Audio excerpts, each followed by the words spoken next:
The thing is Okay, done. there. Finally. We're live. Yeah. Finally. It takes a Oof, while from when I hit the button. I don't it know. It has does. to think. It's a It whole thing. does. Well, technology. What are you Yeah. gonna do? Welcome everybody to the Unready Room. I'm Dan Gunther. With me, of course, as always, the wonderful Brandi Jackola. Hello, hello. Hello. Yeah, and we are here, of course, to talk about the latest episode of Star Trek Lower Decks, season 5, episode 8. Ooh, it's getting close.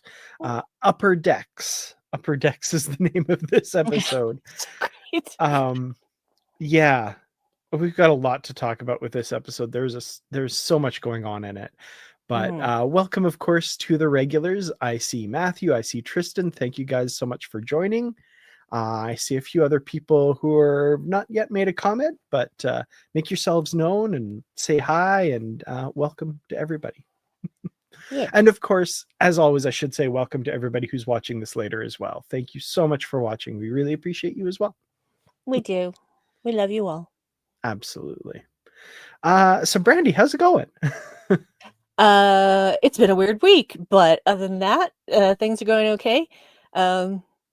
Yeah, I watched the screener for the next episode, and I kind of wish I didn't have all of that information in my brain because I want to tell you Ooh. everything. So I'm I have not not gonna. watched it yet. I know, I know. Yeah. You gotta watch it right after this. I told you this already, I Dan. don't know. I'm gonna get a chance, but yeah, I know. You can Okay. put aside 25 minutes for this, Dan. Okay. It will be worth it.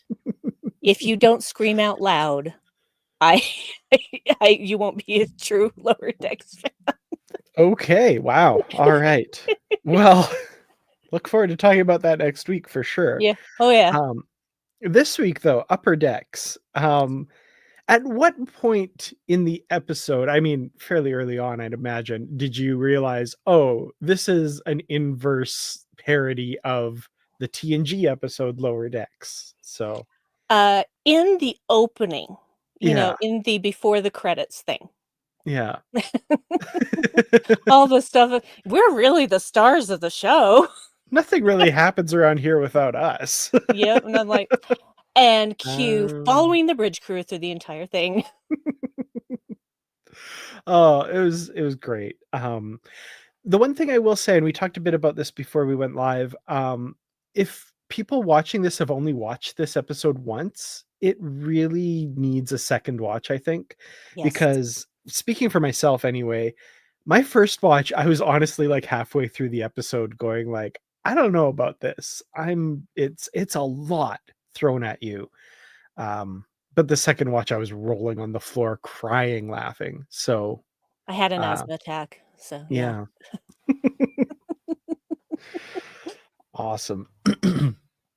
Oh, we've got a rating for last week's episode. So thank you for that. Glad we could get that in there. Excellent. Well done. Awesome. Better late than never, I say. Absolutely. Oops. There we go. So we've got the Cerritos at the Bagoon greeting ground, the Bagoon breeding ground.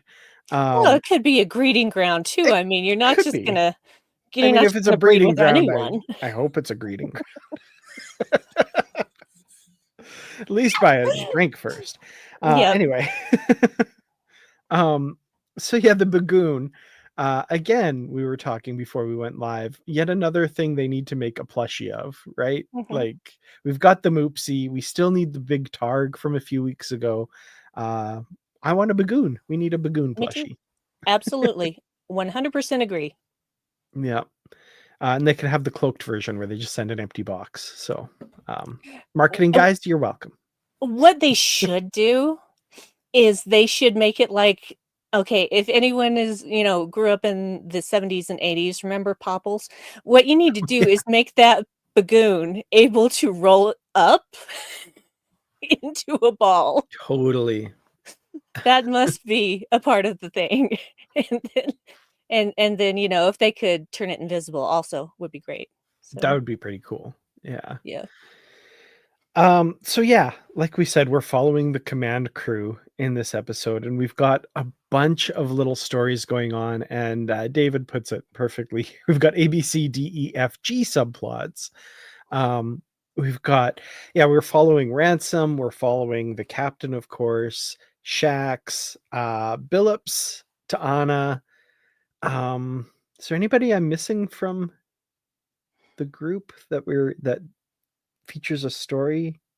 Yeah, well, Stevens is with the captain the whole way, Yeah, pretty Stevens much. is with the captain.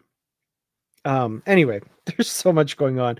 How do you want to do this? Do we want to just pick a character and talk about their story and just go through them all, or I think that's probably the easiest. Otherwise, we'll just start mixing them all together in some big character soup thing.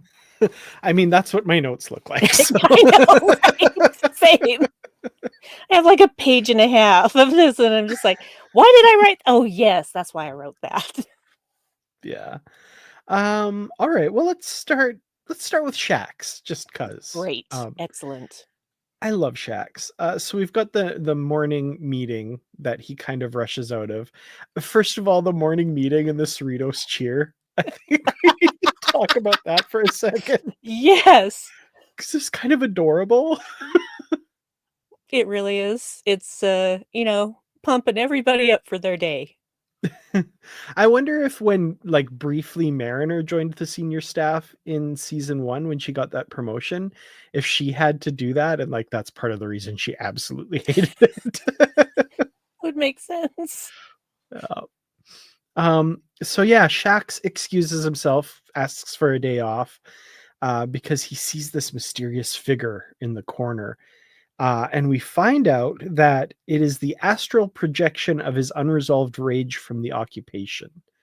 Um, and like a lot of things, whenever we get in deep with Shax, I just want to give him a hug. Mhm. Maybe not the hug that he gives the Clicket at the end of the episode, No, but definitely not that, but he's yeah, Papa Bear, he's not gonna hurt an ally. yeah, absolutely. So yeah, he's going to his quarters to meditate, but he sees his memory of what he calls the Battle of Tempasa, with all of these Cardassians attacking and bombs hidden in artifacts and stuff. Mm, Um, and I love, my favorite part of this is when his astral projection talks about like he has to face the reckoning of all the Cardassian warriors he killed, and he yells, "They weren't warriors, they were occupiers," and just beats the crap out of all of them again. mhm. I love it. Yeah, well, I knew the Cardassian, ghosts didn't have a chance, frankly. I mean, Shax. Yeah. Yeah. No, he's a force to be reckoned with, whether he's conscious or not. I don't know. So pretty amazing. As the aforementioned Clickets will find out. Mhm. Because the other thing that's going on in the story, of course, is the Clickets are attacking. People might remember them from season 1, the episode Veritas, and apparently the same Clicket captain too, which is kind of cool. They're attacking and targeting each of the senior officers. When they get to Shax, basically, like 4 of them surround him, and he kicks the crap out of all of them without even realizing it. They all were twitching at the end, so they were all still alive despite that incredible back crack. Yeah, I ooh, guess he doesn't have a spine though, so that was just some exoskeleton or something. some carapace or something, Yeah, yeah. Um, any other thoughts on Shax's story? I love that he meditates.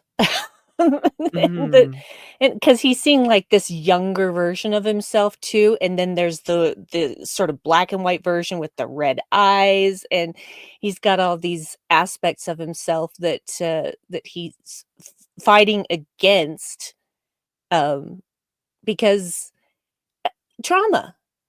Trauma. mm, This is an interesting representation, excuse me, of trauma and how different people deal with it.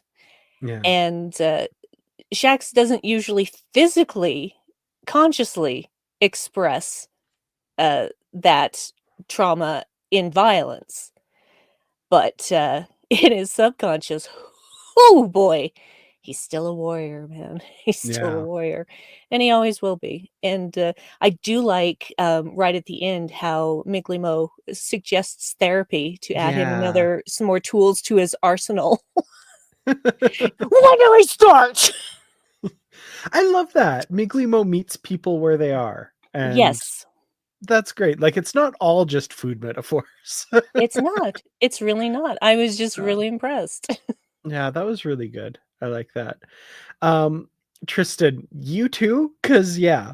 So I immediately recognized the Clickets from Veritas because Kurtwood Smith saying, the Clicket ship twerk. Yes. Has become a vocal stim of mine. Absolutely. It just runs in. Yeah. I don't know. That line sticks with me since season one as well. Yeah. And Yeah. bless you, Kurtwood Smith. Yes, absolutely. And yeah, I'd forgotten DJ Kitty Cat. The one in Veritas was voiced by Ken Mitchell. I forgot about that. That's right. Yeah. Oh, Oh, yeah. bless his soul. Huge loss for sure. Yeah. So okay. So that's Shax. Um, let's go with Billups because we don't get a lot of focus on Billups, other than a couple of instances. Um, before we get into it, there was an episode earlier this season, and there was a moment with Billups that I never mentioned that was so just weird and random, and I loved it. It was like the end of a conversation between him and Rutherford walking down the hallway, and Rutherford's like, "Oh man, sorry you have to deal with that. I don't know what I'd do if my mother sent me a dragon." And then they like walk off, and Billups' back just like re-catches on fire. What was that? It's so random and had nothing to do with the rest of the episode. I love that. Just a little thing, because dragons are a thing Yep. with his people. Yeah. Anyway, so with this episode, I always forget his name is Andor Theo Billups. Mhm. I that's just such an impressive name. Um, but first of all, in the morning meeting, one of my favorite things, he mentions that he's replaced the cordry rocks in the bridge ceiling panels. Finally giving us an explanation, and a wonderfully technobabble laced explanation as to why rocks fly out of panels when uh in various episodes, but most notably I'd say yesterday's Enterprise is kind of Oh, the yeah. most infamous bit of that. That was hilarious. I was crying laughing at that. I was too because, who puts any kind of rock walls or whatever into a starship? Well, the Why? asymmetry of does the thing with the I can't even remember. It just it was just so I'm like, "Wait, what? Cordery rocks? Wait." That was me for sitting there for a few seconds, and the scene had moved on, and I'm just like, "Oh." About a minute later, I'm like, "Oh!" Someone needs to now, if it hasn't been done already, needs to go to Memory Alpha and like go to the plot summary from yesterday's Enterprise and mention the alternate Riker getting hit by cordry rocks when the tactical console explodes, and Captain Garrett being killed by cordry rocks. Yes! Please, someone do that. Oh man, that's so good. Actually wonder, I haven't been there, but I wonder if there is an entry for Cordry Rocks in Memory Alpha. There's got to be by now for sure. I'm sure, the people who maintain that usually are pretty up to date. Yeah. Oh, there is. Here we go. Cordry Rock. Cordry rocks were pebble-like instruments installed in Starfleet vessels. Starfleet engineers, such as Andy Billups, considered Cordry rocks essential since their non-centrosymmetry disrupted the charge leptons in the isolinear pathways of the main deflector. There you go. Yep, excellent. Well done, Memory Alpha. So good. All right. So getting on to the main part of his story, uh, I loved his log entry where he signs off his log with "Okay, bye." That would probably be me. I ate a bagel today. It made my Oh, tummy hurt. I'm fine now. Okay, bye. oh. I pity the person whose like job it is to review the logs or something. I, oh my god, that's funny. Um, but so his main story is this ensign comes to him with a fairly minor repair, which leads to kind of an escalating series of jury rigged repairs that he's made in the past that are kind of coming home to roost now, I guess, because uh, yeah, I don't even know how to describe this story. It goes from running plasma through the conduits to what was it? The AI defense golem that what is going on here? If anyone's gonna have an AI defense golem, it's gonna be Billups. And then you I have to mean, get rid of it by telling a sad story from your childhood and I don't know, something else that I can't remember. It's got he's like what was, I can't remember the story she started telling, but he's like, "No, it's got to be sadder." he says it from the mouth of the golems. Oh Oh yeah, my and he word. got it secondhand from Binars as well. Yep. It's Excellent. Thank interesting. you. Yeah, I don't know what else to really say about this story other than like it brought the two of them closer, but only uses first name in a crisis. He was about to go out behind a plexiglass wall like any good engineer should. Um Yeah. Roma's of Wrath of Khan ending yes, over in there. absolutely. Um that axe is only supposed to be used in emergencies. What the hell do you call an emergency? Oh man. Oh, it was a glorious opportunity for putting together some next level technobabble. Yes, absolutely.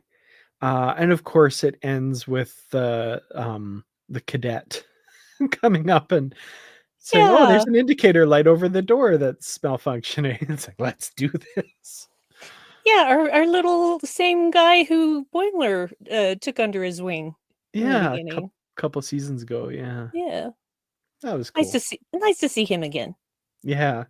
Nice to see a lot of familiar faces, which I guess that's a good transition to talk about to Anna's story. Uh, and we get Nurse Westlake, who like we were talking, I don't think we've seen him since the very first episode where Mentioned, yes, but not seen. yeah, Tendi was supposed to report to him, "That is Nurse Westlake," and he was all zombified already and stuff. Yeah, I kind of regret not seeing more of him now. I liked him in this episode. Sassy. Love the sass. Definitely. So Ta'ana's been getting some complaints about her, the way she deals with pain. I loved her pain chart. Okay and other, I think Mhm. was yeah. Yeah. And I love how basically Westlake is just like, yeah, just because you don't feel those levels of pain, that doesn't mean everybody else runs that way. Mhm. So, yeah, she's just like, what's wrong with it? It's fine. They have the pain chart. Yeah. Well, she's going to refine that pain chart and through some interesting means, she's going to experience pain. um Yeah. yeah. It's I it's keeping this G-rated, I'm not sure how to talk about a lot of what she's doing. well, she has some great lines like, "Shut up and rearrange my guts." That was a favorite. That was a favorite. Um, yeah, she's being hit with all kinds of different pain-causing things. I hated those like lamprey leech things. I don't know why Oh, that just yes, like, ugh. no. Just no, no, no squirmy things, no. Yeah. But my favorite bit, of course, when it comes to a head at the end when the clickets are attacking and they shoot her and she just kind of shrugs it off. That was set to kill. So am I. That's so good. I was dying. That was wonderful. Oh man. Yeah, anything else we should talk about with Tana other than she's hilarious? And I love her log entries. Mhm. Just the complete inverse of Billups. Yeah. It's interesting that now she seems to, feel more pain because in the final scene with the bridge crew, she gets some soup spilled on her. Ow! Okay, fine, I get it. Yeah, I was just going to say, Vima already said it, but Gillian Vigman, a genius, Yes. absolute genius. She's amazing. Yeah, absolutely, and a thought shared by many people. And I recently saw an interview with her where she loves playing to Anna and hopes to be able to continue doing that in some way. I hope that would be amazing. She's so Yeah, good. The she little like growls and like cat vocalizations that she mixes in with her dialogue is so good too. she's perfection. Yeah, definitely. Okay, let's talk about Ransom then. Oh boy. So this was one where like I totally saw the ending of this coming, but Mhm. it's okay because it was good. Um, so he's in the shuttle bay. These ensigns are trying to lure in a bagoon so they can tag it. So this visiting scientist, who we'll get to, is wants to study them or whatever. And they're not working well together. They're disjointed. They're messing up, and Ransom keeps, calling them over and telling them stories and working out and just doing like non sequitur type ridiculous things that aren't really doing anything to advance the mission.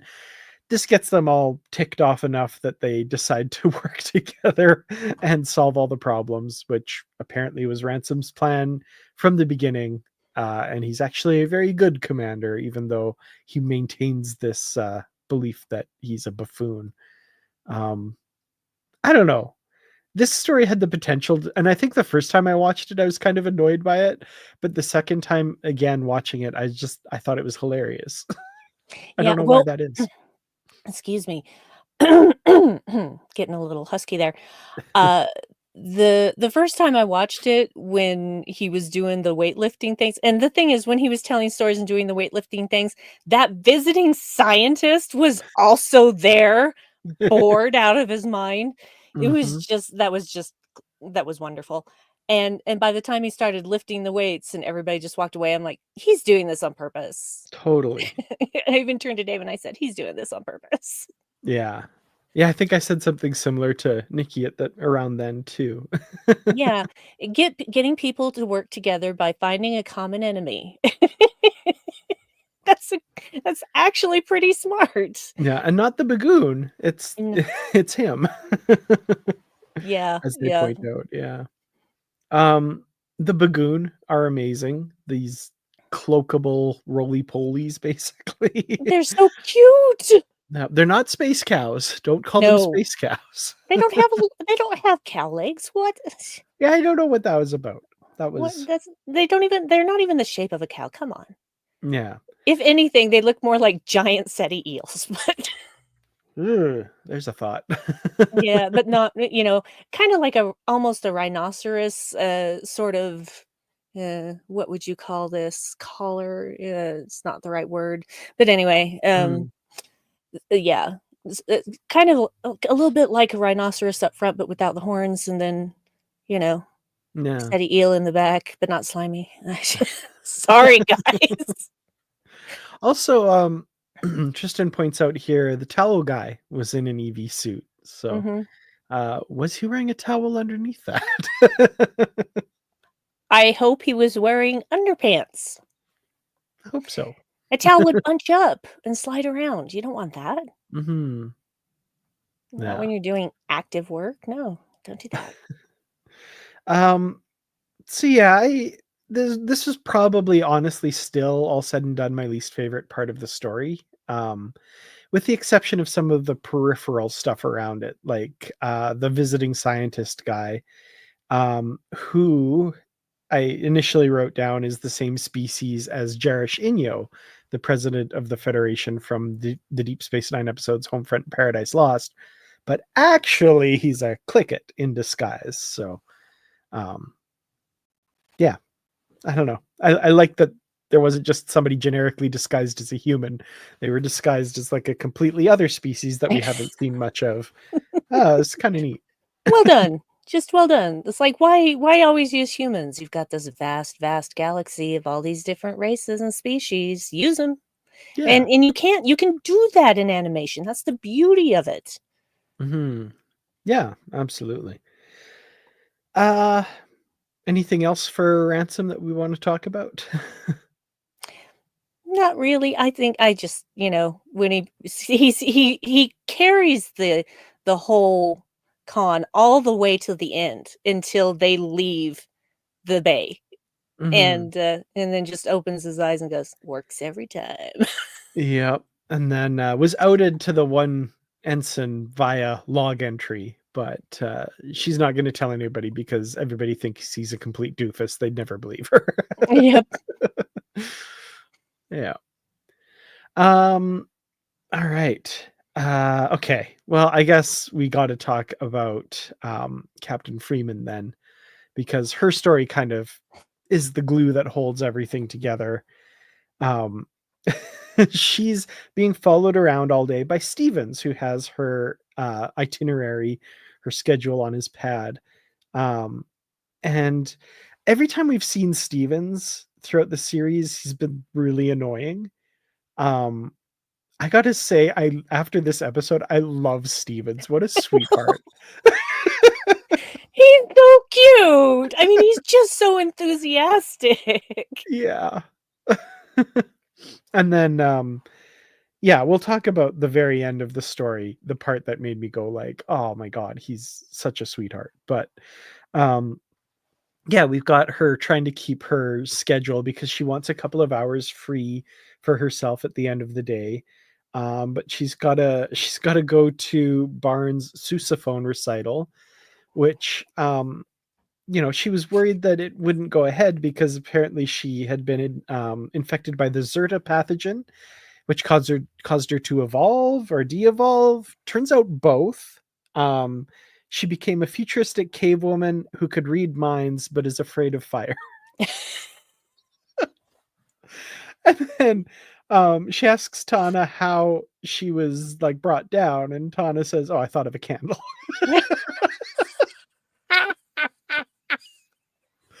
Oh my god, that killed me. I thought of a candle.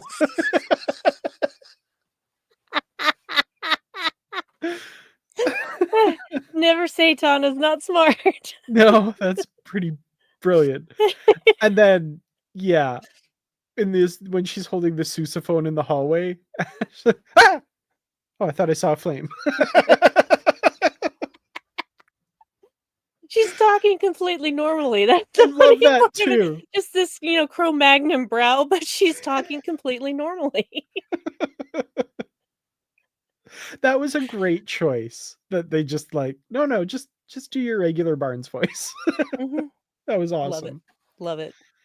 Um, Also, okay, what was the birthing event she had to attend as well? It was a fertility event. Fertility event, yeah. Yeah, that was hilarious because it's the guy on the table, way to Yeah. go, and the woman sitting next and, patting him and stuff like that. It's like, "Oh, oh, here it comes," and then all of these tentacles come out of his And I love face. Stevens, like, just deftly pulls up an umbrella and thoop right before it happens.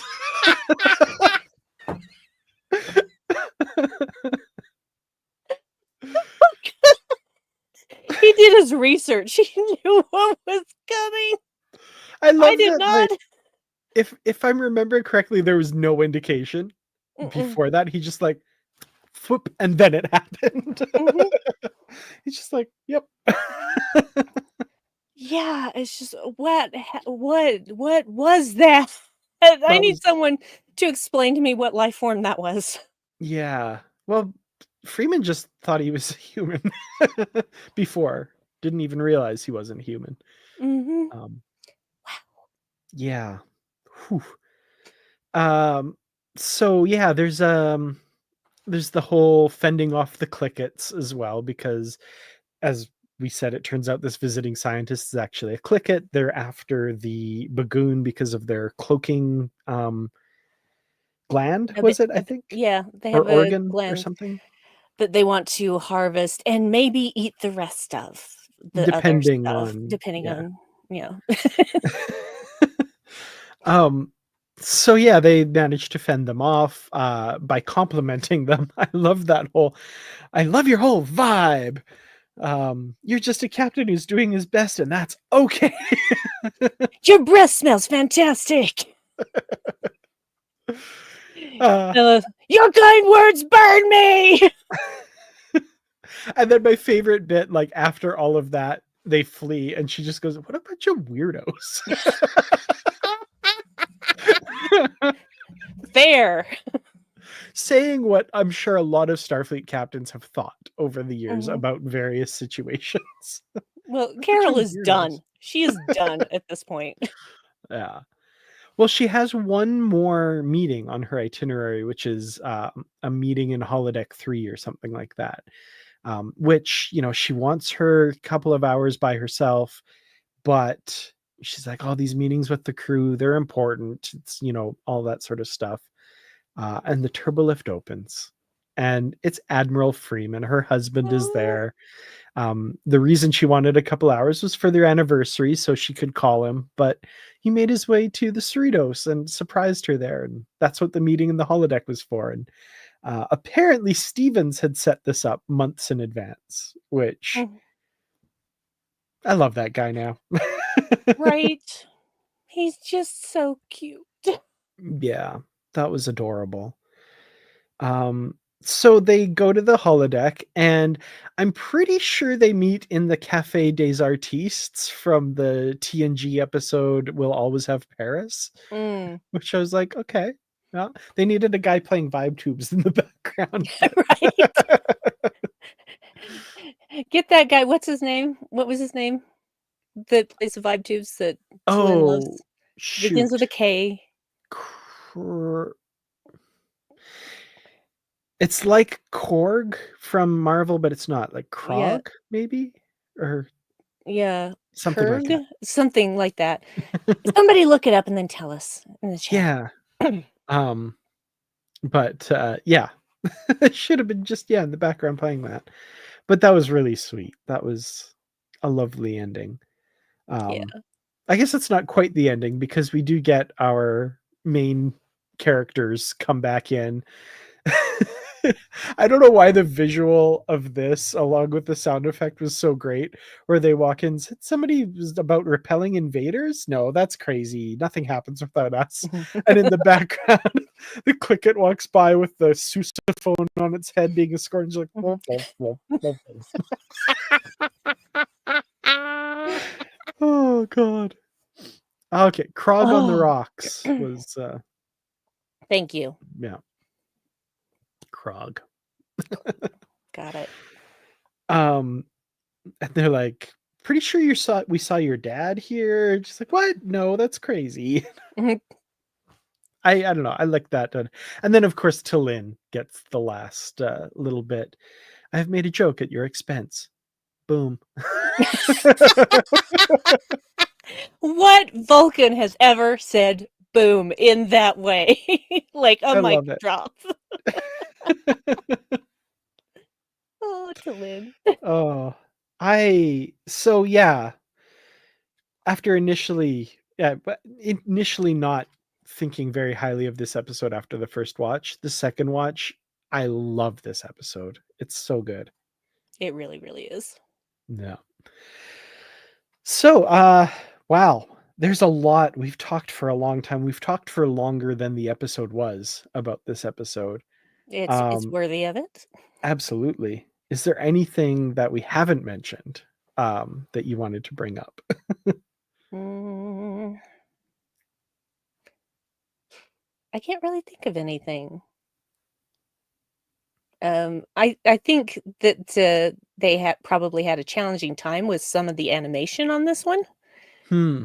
because there was a lot of stuff going on, a lot of Yeah. stuff, and, I think they probably had to work harder on this episode than maybe some of the others, but their the quality of their work shows.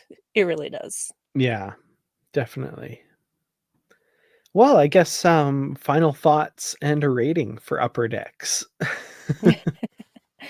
Not, the episode that I think any of us expected, and No. yet it's the episode we deserved.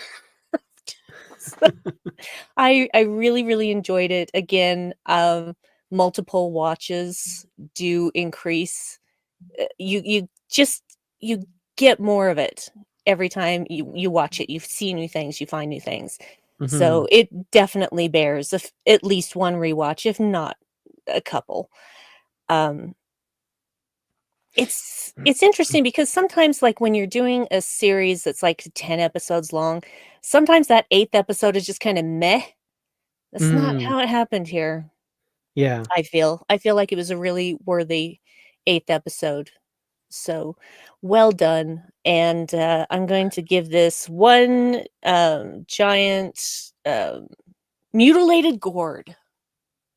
I like that. Yeah, we didn't talk about the V'ger and Halloween, Cerritos, jack-o'-lanterns at the beginning.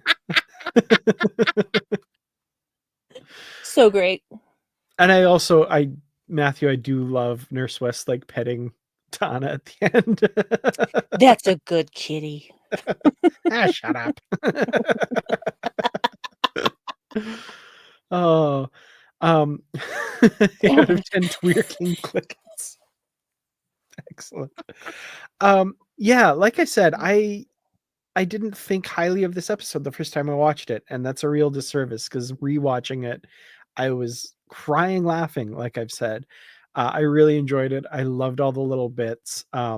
Getting a little bit of a focus on the upper decker crew members in the nice, of course, inverse of the TNG episode Lower Decks that inspired this whole series. I think that was kind of a nice um full circle thing. I get the feeling that this is like an episode they had on the books or like an outline for very early on. Like I feel like Mm. this was one like, oh, we have to make sure to check this box at some point. And I'm glad they did. I'm glad they finally did because yeah, I loved it. Um I think I'm gonna give it 2 out of 2 makeshift kettlebells. It's just, oh yeah, feel the burn. That's it. That's the stuff. Yeah, yeah. Cordry Rocks is also a very good rating. Yes, excellent. Maybe one giant AI defense golem is a good one as well. Yep, yeah, I almost said that, but I'd already talked about the defense golem, so Yeah. Awesome. Well, I guess that's it for this episode. Um, oh, interesting. Okay, now I've got to use my memory. Right. So next week we'll be talking about the episode Fisher Quest, which is the penultimate episode of season 5. I'm very excited to talk about that based on what Brandy's been saying. Um, I have and given no spoilers, believe me. Coupon Jim says rebellions are built on savings. You've got to say it in the Jin Urso voice, right? That's awesome. Tristan, you're a gem. Thank you. So good. Oh, brilliant. Coupon Jim must never die. Must never die. If anyone doesn't know what about Coupon Jim, ask me later. Yes. Well, Brandi, how's Shield Pudulation going? I just listened to Shattered. I'm getting caught up. Oh, excellent, excellent. We're having a great time still because again, we just like talking about Star Trek and we make you folks listen. Well, we don't make you. You can choose whether to listen. So, yeah, we're really enjoying it. I've already forgotten what the next one is. Hmm. I know it's a TNG episode. It's Oh, really cool. weird because the last one that we did was number 248, and I think this one is 258, and so I got really confused Hmm. about what number we actually had gotten, and then I realized and then I looked at the spreadsheet and went, "Oh, right. Okay, I'm an idiot." So, but yeah, we have a really good time, and, Dave is always good for bringing up points that I don't necessarily think about. So, we have great conversations together. This is why we've been married 27 years, guys. Nice. That's So, awesome. yeah, so you check that out on Apple Podcasts or Spotify or things like that, and we'll be having a new episode next Saturday. Nice. That's awesome. Yeah, like this video if you liked it. Be sure to subscribe if you haven't already. Join us next week for Fisher Quest, and follow me on Blue Sky. I'm at Kurtratz. Brandi, your Brandywine on Blue Mhm. Sky. I Fol- am. Follow us there, and yeah. Oh, I missed Patrick's 10 of 10 to Opposite to Kill. Yeah, Great. and 10 out of 10 scheduled events. That's a good one as well. Awesome. Fantastic. Well, thank you all so much for joining us. We'll see you again next week. Live long and prosper, and live logs and prosper.